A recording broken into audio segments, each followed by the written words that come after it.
The girlfriend ఒక emotional drive అని అయితే చెప్తా. అబ్బాయిలందరికీ మ్యాక్సిమం ఆ సినారియోస్ కానీ ఆ మేల్ ఈగోస్ వల్ల మేబీ నచ్చకపోవచ్చు. But female ego male ego both are same. వాళ్ళ అంటే అందరూ ఈక్వల్ అని అంటాం కదా, అలా ఉంటే బాగుంటుంది అనేది డైరెక్టర్ గారి వ్యూ. సినిమాలో నాకైతే ఫస్ట్ హాఫ్ చాలా సోసోగా అనిపించింది. ఏంట్రా ఇది లాగుతున్నారు పోతానే ఉంది, ఎప్పుడురా ఇంటికాటు పడుతుంది అనిపించింది. బట్ లాస్ట్ 25 minutes చింపి పారేశారన్న, అసలు వేరే లెవెల్ అని చెప్పాలి. ఎందుకంటే ఆ 25 minutes ఏదైతే ఉందో ఆ డైలాగ్ ఎగ్జాక్ట్గా ఆ డైలాగ్స్ మనం ఫేస్ చేసి ఉంటాం. చాలామంది లైఫ్లో గర్ల్ ఫ్రెండ్స్తో బ్రేకప్ అయిన తర్వాత మనం ఒక సైకో టైప్ ఆఫ్ క్యారెక్టర్ లోపల నుంచి బయటకు వచ్చి ఎలా బిహేవ్ చేస్తాం, వాళ్ళని ఎంత చులకనగా చేస్తాం అనేది సినిమాలో ప్రాపర్గా చూపించారు. మెయిన్గా అమ్మాయిలతో వెళ్ళేటప్పుడు కొంచెం జాగ్రత్తగా వెళ్ళండి. పాస్ట్ లవ్ స్టోరీస్ లేదంటే ఇంక వేరే తెలిసినప్పుడు మాత్రం చాలా ఇబ్బంది పడతాం. బట్ ఓవరాల్గా సినిమా అయితే పర్లేదు, థియేటర్కి వెళ్ళి చూడొచ్చు అనే ఫీలింగ్ అయితే వచ్చింది. Thank you. అన్న ఇక్కడ బాయ్ ఫ్రెండ్ క్యారెక్టర్ ఏమీ బిస్కెట్ చేయలేదు. ఎగ్జాక్ట్గా చెప్పాలంటే మీలో నాలో ప్రతి ఒక్కరిలో ఆ క్యారెక్టర్ ఉంటుంది రియాలిటీకి. మనం బయటికి నేను మంచోనని చెప్పుకుంటాం కానీ మనం ఎంతలంగానో లోపల మనకే తెలుస్తుంది, బయట వాళ్ళకి తెలియకపోవచ్చు. బట్ సినిమాలో చూపించింది ఏంటంటే తనకున్న ప్రాస్పెక్టివ్ ఏంటి ఒక అమ్మాయి మీద అనేది ప్రొజెక్ట్ చేశారు. ఇప్పుడు ఎగ్జాంపుల్ వాళ్ళ అమ్మగారి గురించి కూడా చూపిస్తారు. వాళ్ళ నాన్న వాళ్ళ అమ్మని ఎలా ట్రీట్ చేసేవాడు, నేను అలాగే చేయాలి, అది ఎందుకు అనేది డైరెక్టర్ గారి వ్యూ. ఎందుకంటే ఇప్పుడు హీరోయిన్ క్యారెక్టర్లో లాస్ట్లో కొన్ని డైలాగ్స్ ఉంటాయి, డైలాగ్ చెప్పాలనుకోవట్లేదు. బట్ ఆ డైలాగ్స్ వల్ల మనకి ఎగ్జాక్ట్గా తెలుస్తుంది, అరే మనం ఈ మిస్టేక్ చేసాం కదా డెఫినెట్గా ఇకపై చెయ్యొద్దు, మనం వాళ్ళ ఎమోషన్స్కి వాళ్ళ ఒపీనియన్స్ కూడా రెస్పెక్ట్ చేద్దాం అనే ఫీలింగ్ అయితే డెఫినెట్గా వస్తుంది. సో డెఫినెట్గా అన్ని మ్యాచబుల్ అన్న, ప్రతి సీను మనకు అనిపిస్తుంది ఇలా మనం ఫేస్ చేసాం కదా, ఇది 100% రియాలిటీ. కాకపోతే తీయడంలో కొంచెం లాగ్ వెళ్ళింది, పర్లేదండి. మ్యూజిక్ సెకండ్ హాఫ్ మాత్రం బాగా అనిపించింది. ఫస్ట్ హాఫ్ అంతేం అనిపించలేదు కానీ సెకండ్ హాఫ్లో బ్యాక్గ్రౌండ్స్ కూడా చాలా బాగా అనిపించింది. అలా చెప్పలేను కానీ నేను వాళ్ళ గురించి వాళ్ళ లవ్ స్టోరీ నాకు తెలియదు అన్న ఎగ్జాక్ట్గా. వాళ్ళ లవర్స్ అని తెలిసేమో కానీ లవ్ స్టోరీ అవన్నీ మనకు తెలియదు కదా, so I don't know that. But Rashmika గారు చాలా బాగా చేశారు. నాకు ఎగ్జాక్ట్గా నాకు సినిమా అంతంలో నచ్చింది ఆ 25 minutes. కాకపోతే నా ఫీలింగ్ ఏంటంటే ఆ 25 minutesని సెట్ చేయడానికి ఈ సినిమా అంతా ఆ ముందు ఉన్నదంతా తీశారు, ఆ మూడ్ సెట్ చేయడానికి అనే ఫీలింగ్ వచ్చింది. Best movie pre wedding show చాలా బాగుంది. Thank you. Hi bro. Hi. ఏ సినిమా చూశారు? The girlfriend. ఎలా అనిపించింది? అసలు సినిమా గురించి మొత్తం పాటే పాడాలనిపిస్తుంది నాకు. అంటే ఆ సినిమాని మొత్తం ఒక పాటలాగా మార్చాలని ఫీలింగ్ కలిగింది.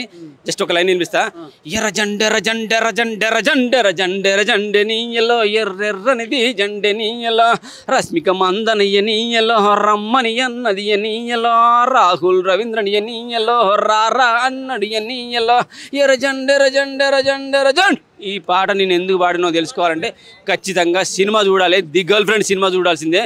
రష్మిక మందన ఇన్ని రోజులు మా పూరి అనుకున్నాం, మా పిల్ల అనుకున్నాం. కాదు కాక అమ్మాయిల పిల్లనే, అమ్మాయిల పూరలే, అమ్మాయిలకు అక్క చెల్లి తల్లి దైవం, శివంగి ఆడపులి ఆడపిల్ల రష్మిక మందన. ఇక్కడ నుంచి మాది కాదు మీది. మీరు గర్ల్ ఫ్రెండ్ అనుకున్నా సరే, గర్ల్ ఫ్రెండ్ కాబట్టి గర్ల్ ఫ్రెండ్ అనుకున్నా నో ప్రాబ్లం, బాధపడాల్సిన లేదు. ఖచ్చితంగా 1 man ఆర్మీ అంటారు. 1 man ఆర్మీ కాదు, 1 woman ఆర్మీ అనుకోండి. ఆమె కోసం చూడండి. స్టార్టింగ్ అయితే ఈ పాట నేను ఎందుకు పాడినా తెలుసుకోండి, సినిమా చూడండి. ఆ పాట పాడినప్పుడు అయితే మంచి ఎంటర్టైన్మెంట్ అవుతాం. ఖచ్చితంగా అమ్మాయిల అబ్బాయిలు మస్తు ఎంటర్టైన్మెంట్ అవుతారు. కానీ వెళ్తుంటే కొద్దీ మధ్యలో రష్మికను క్రష్ చేసిన ఒక సన్నివేశం వస్తుంది. హీరో గురించి ఆలోచించుకుంటూ వణికిపోతుంటుంది, భయపడుతుంటుంది. ఆ టైంలో ఆమె భయపడుతుంటే ఆమె భయాన్ని చూసి నేను భయపడ్డాను. సో ఎండింగ్కి వచ్చేసరికి ఒక శివంగిలాగా మారుతుంది. నేనైతే ఇంకా హీరో ఇంకా సైకోలాగా చూపిస్తారా అనే ఫీలింగ్ కలిగింది. ఆ ఛత్రపతిలో ఒక ఉంటాడుగా గుండుగాడు, నీ అమ్మ కాదురా నా అమ్మ అని చెప్పేసి అంతకన్నా సైకోయిజం ఈ హీరోలో చూపిస్తారనుకున్నాను. ఇంకా చూపిస్తే అసలు వచ్చి కొడతారేమో డైరెక్టర్ని. హీరోని అయితే కొట్టాలనే ఫీలింగ్ కలిగిందని చెప్పి ఒక లేడీ ఫ్యాన్ కూడా చెప్పింది. మస్తు కోపం వచ్చింది మీ మీద అని. ఖచ్చితంగా హీరో మీద అమ్మాయిలకైతే అమ్మాయిలకి మాకు కూడా కోపం వచ్చింది, మీకు కూడా కోపం వస్తుంది. అలాగే రాహుల్ రవీంద్ర గురించి కొంతమంది అంటున్నారు, ఏంటి సార్ అబ్బాయిలు సైకో చూపించారు, అమ్మాయిలు కూడా ఉన్నారు కదా, కుక్కర్లు అండ్ సిమెంట్ డ్రమ్ములు రకరకాలుగా అంటున్నారు కదా, సో అవెందుకు మీరు చూపించలేదు అంటున్నారు. నేను అనుకున్నది అబ్బాయి సైకోగా ఒక దగ్గర ఒక సన్నివేశం చూశాను కాబట్టి దాని గురించి చెప్పాను. అమ్మాయిల గురించి నేను ఆలోచించలేదు, ఎందుకంటే నా భార్య, నాకు 2 పిల్లలు, ఆమె నాకు చాలా బాగా సపోర్ట్ చేస్తుంది, నేను ఆమెకు సపోర్ట్ చేస్తున్నాను. అందుకనే వాళ్ళ సైకోయిజం నేను ఇంకా చూస్తే అది కూడా ఫ్యూచర్లో కనబడితే మాత్రం ఖచ్చితంగా అమ్మాయిల సైకోయిజాన్ని కూడా చూపిస్తా. అమ్మాయిల సైకోయిజం చూపిస్తే ఇక మీరు సినిమా చూసామంటే అక్కడే చచ్చిపోతారు అన్నట్టుగా కూడా మాట్లాడాడు. నాకైతే రష్మిక మందన కోసం ఖచ్చితంగా మేము కాదు, మీరు చూడండి, అమ్మాయిలు చూడండి, హాస్టల్లో ఉండేవాళ్ళు, ఇంట్లోకి వెళ్ళి ఇల్లు అమ్మ నాన్న బయటకు వచ్చేవాళ్ళు, వీళ్ళందరూ ఖచ్చితంగా ఒక ఒంటరిగా ఉండే అమ్మాయిలు మాత్రం ఖచ్చితంగా చూడాలి. Wonderful movie. రష్మిక కోసం చూడండి. రష్మిక మాది కాదు, మీ పోరి, మీ పిల్ల, మీ తల్లి, మీ చెల్లి, మీ శివంగి. నాకైతే అనిపించలేదు. అఫ్ కోర్స్ అక్కడ వార్తలలో చూసే రొటీన్, కానీ దాన్ని చాలా భిన్నంగా చూపించాడు. వండర్ఫుల్గా అనిపించేస్తుంది, చాలా బాగుంది. ఖచ్చితంగా సినిమా చూడండి. ఖచ్చితంగా తీయొచ్చు. అసలు పుష్పరాజు తర్వాత ఈమె ఈ సినిమా ఎందుకు తీస్తుంది, మనం ఎందుకు చూడాలి, అనవసరం కదా. ఎందుకంటే ఏ లేడీ ఓరియంటెడ్ సినిమాకైనా కానీ ఓపెనింగ్ సరిగా ఉండు, కానీ నాకైతే చాలా వండర్ఫుల్గా అనిపింది. ఖచ్చితంగా ఫ్యూచర్లో రష్మిక మందన, వశీరాములమ్మ లాంటి సినిమాలు, కర్తవ్యం లాంటి సినిమాలు, విజయశాంతి తీసే ఇండివిజువల్ తీసిన అటువంటి సినిమాలు తీయాలని నేను కోరుకున్నా. చాలా బాగుంది. ది గర్ల్ ఫ్రెండ్, మా గర్ల్ ఫ్రెండ్ కాదు, మీ గర్ల్ ఫ్రెండ్, అమ్మాయిల గర్ల్ ఫ్రెండ్. ఖచ్చితంగా చూడండి. 3+ ఇచ్చేస్తాను. ఈ 2-3 రోజులు లాగండి. 4వ రోజు నుంచి ఖచ్చితంగా సినిమా హైట్స్కి వెళ్ళిపోతుంది, ఎక్కడికో వెళ్ళిపోతుంది. చాలా బాగుంది. ది గర్ల్ ఫ్రెండ్ ఖచ్చితంగా చూడండి. మంచి మూవీ. Thank you.